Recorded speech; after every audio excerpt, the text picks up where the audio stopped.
What you can see now is the whole of the Khumbu Glacier, meaning everything that you see from here up to that point where people are situated, up to those people trekking, it's a glacier.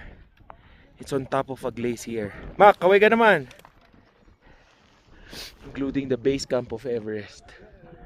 And from here, you can see the Khumbu Ice Fall. The Khumbu Ice Fall is akin to a river of ice and snow.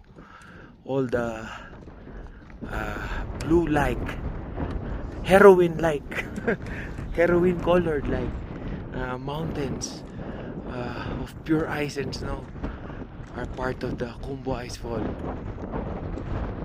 Camp 1 is right over there. Camp 2 just behind this hill. Camp 3 on the intersection of Lhotse and Everest.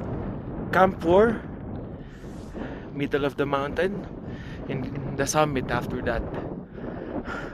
At times they put another base camp, a forward base camp during climbing season. All these are filled with tents. All this space is filled with tents, or almost all. It were as if a city were built overnight. Right now, I'll just stay mum because of the beauty around me. Thank you, Lord.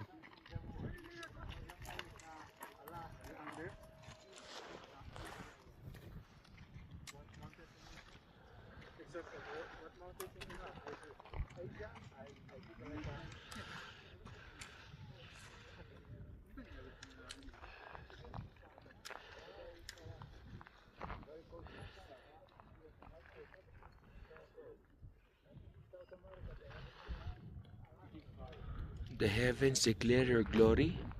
All creation shows your power.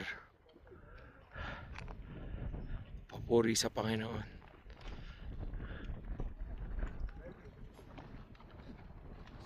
It takes more faith not to believe in God.